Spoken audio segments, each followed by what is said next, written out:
मित्रों, आज border roads organisation द्वारा निर्मित 75 इंफ्रास्ट्रक्चर प्रोजेक्ट्स के साथ उद्घाटन के अवसर पर आप सबसे मिलकर मुझे बेहद खुशी हो रही है। इस प्रोजेक्ट में देश के दूर दराज इलाकों में स्थित ब्रिजेज, रोड्स, हेलीपैड और कार्बन न्यूट्रल हैबिटेट आदि शामिल हैं। एक साथ इतनी बड़ी संख्या में इंफ्रास्ट्रक्चर प्रोजेक्ट्स का उद्घाटन अपने आप में एक बड़ा रिकॉर्ड है। ये सभी निर्माण कार्य नए भारत को प्रगति की राह पर तेजी से आगे ले जाने में बड़े महत्वपूर्ण साबित होंगे, ऐसा मेरा पक्का विश्वास है। मैं बॉर्डर रोड ऑर्गेनाइजेशन, संबंधित स्थानीय लोगों सहित समस्त देशवासियों को इस अवसर पर हार्दिक बधाई देता हूं और इन सारे प्रोजेक्ट्स को मैं राष्ट्र को समर्पित करता हूं।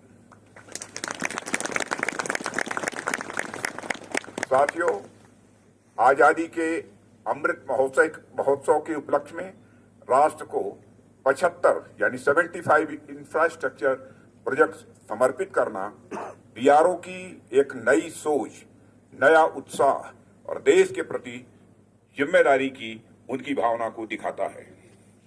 बीआरओ ही नहीं, बल्कि मैं देख रहा हूं कि पिछले कुछ सालों में समूचे देश की सोच में एक बड़ा परिवर्तन आया है और इसका बड़ा श्रेय यदि मैं किसी को देना चाहता हूं, इस समय जो हमें प्रधानमंत्री के रूप में आदरणीय नरेंद्र मोदी जी का नेतृत्व प्राप्त हुआ है, उनको इसका विशेष श्रेय देना चाहता हूं कि उन्हीं के मार्गदर्शन में देश की इतनी तेजी से प्रगति हो रही है। हमारा पूरा देश नवनिर्माण के कार्य में, नवाचार के कार्य में, नई शुरुआत के कार्य में लगा हुआ है। पहले क्या होता था कि कोई उत्सव मनाने के लिए कुछ कार्यक्रम आयोजित करा लिए जाते थे, कुछ एक दो व्याख्यान भी हो जाते थे और उत्सव की इतिश्री समझ ली जाती थी। साथियों, पर आजादी के अमृत महोत्सव के उपलक्ष्य में राष्ट्र में उत्सव मनाने की एक नई संस्कृति दिखाई दे रही है। मैं पिछले कुछ समय से ऐसे कई इवेंट्स का साक्षी रहा हूं जहां अमृत महोत्सव मनाने के लिए नई नई चीजें शुरू की गई हैं, नए नए निर्माण कार्य भी कराए गए हैं। रक्षा मंत्रालय के अंतर्गत यदि हम देखें तो कुछ समय पहले naval innovation and industrialisation organisation और डिफेंस इनोवेशन ऑर्गेनाइजेशन द्वारा 75 नए प्रोडक्ट्स और state of the art technologies के लिए चैलेंजेज ओपन किए गए।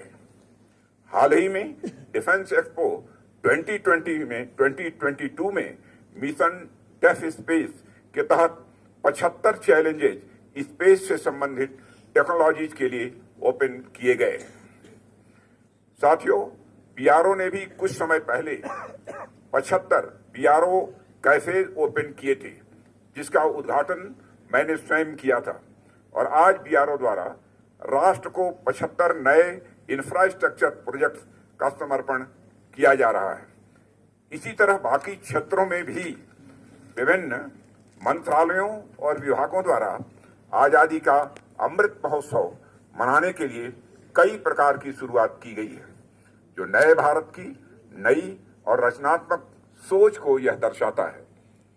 साथियों, देश जब एक नई ऊर्जा, नई सोच और उत्साह के साथ नई यात्रा शुरू कर रहा है तो निश्चित ही यह दुनिया में अपना एक नया स्थान प्राप्त करके रहेगा, ऐसा मेरा पक्का विश्वास है। और इस यात्रा में बॉर्डर रोड ऑर्गेनाइजेशन की बहुत ही महत्वपूर्ण भूमिका होने वाली है। साथियों, आज जिस श्योक नदी के किनारे हम सब यहाँ पर उपस्थित हैं, मुझे बताया गया है कि इसे रिवर ऑफ डेथ यानी मृत्यु की नदी भी कहा जाता है। पर इस नदी पर अत्यंत कठिन परिस्थितियों में पुल का निर्माण कर आप सभी ने इस इलाके में एक नया जीवन भर दिया है। वैसे मानव सभ्यता का इतिहास अगर हम देखें तो पाएंगे कि प्रारंभ से लेकर अब तक मानव का पूरा संघर्ष मृत्यु पर विजय करने के का रहा है और उसके लिए सतत मनुष्य प्रयत्नशील रहा है। एक तरफ मानव ने मृत्यु को अवश्यंभावी मानकर इसकी अनिवार्यता को तो और जवानों के परिवार के लोग भी शामिल थे। साथ ही हमारे वर्तमान सेना के सर्विंग ऑफिशियल और जवान भी शामिल थे। उन सबको मैंने संबोधित किया। संबोधन में मैंने इसका भी जिक्र किया कि कैसे लंबे समय तक धरती का स्वर्ग कहे जाने वाले जम्मू कश्मीर को अंधेरे में रखा गया, फलस्वरूप यहां आतंकवाद जैसी अनेक समस्याएं पनपी, यहां उग्रवाद पनपा, देश के माथे पर इतना खून बहाया गया जिसके धब्बे हमें आज भी जहां तहां दिखाई दे जाते हैं। साथियों, इन सब के पीछे यदि कारण देखा जाए तो अनेक कारणों के साथ यहां पर बुनियादी सुविधाओं का अभाव यह प्रमुख था। यहां पर लगभग 7 दशकों तक विकास की वह स्थिति नहीं आ पाई जो देश के बाकी हिस्सों में आ गई थी। बुनियादी सुविधाओं का विकास नहीं तो शिक्षा नहीं, स्वास्थ्य नहीं, उद्योग धंधे और रोजगार के अवसर नहीं, और साथ ही साथ समृद्धि भी नहीं। ऐसे में समाज की विभाजनकारी शक्तियों को प्रायः अवसर मिल जाया करता है और वे अपने मंसूबों में सफल हो जाया करते हैं। साथियों, दशकों तक यहाँ के नागरिकों, खासकर बच्चों, महिलाओं और युवाओं की जिंदगी के साथ खिलवाड़ किया गया। उन्हें शिक्षा और रोजगार के मौके उपलब्ध नहीं कराए गए। जिन हाथों में कलम और कंप्यूटर होने थे, उन हाथों में गोले, बंदूक और मोर्टार थमा दिए गए। स्टडीज बतलाती हैं, एक अध्ययन बताता है कि इंटरनल डिस्टर्बेंसेस के चलते पास्ट में जम्मू कश्मीर ने फॉरेन और डोमेस्टिक टूरिस्ट के अराइवल में अच्छी खासी गिरावट भी देखी है। जाहिर है इसका नतीजा केवल जम्मू कश्मीर ही नहीं बल्कि लद्दाख और पूरे राष्ट्र को भी भुगतना पड़ा है। इस इलाके में देश भर से जाने कितने जवानों की जानें भी गई हैं, जाने कितने घर उजड़े हैं, जम्मू और कश्मीर और लद्दाख के अंदर भी और साथ ही साथ बाहर भी।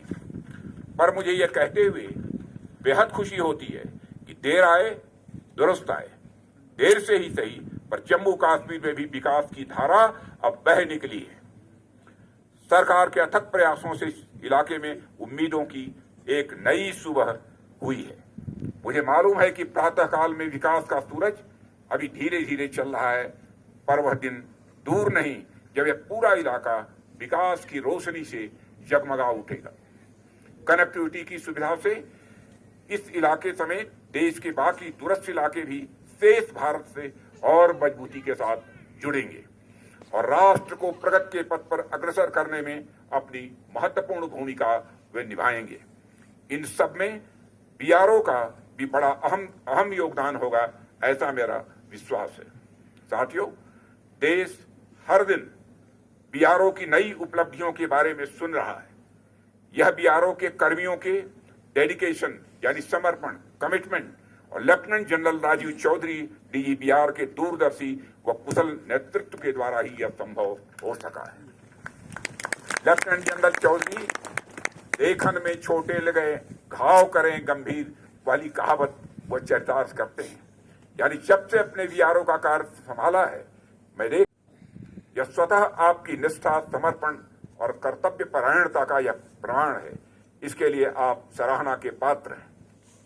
मैं हमारी armed forces, department of defence और एमओडी को भी इन उपलब्धियों के लिए बधाई देता हूं।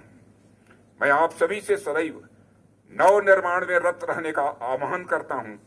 हम सभी हमेशा कुछ नया करते रहें और राष्ट्र को नई ऊंचाइयों पर ले जाएं, यह हमारा उद्देश्य होना चाहिए।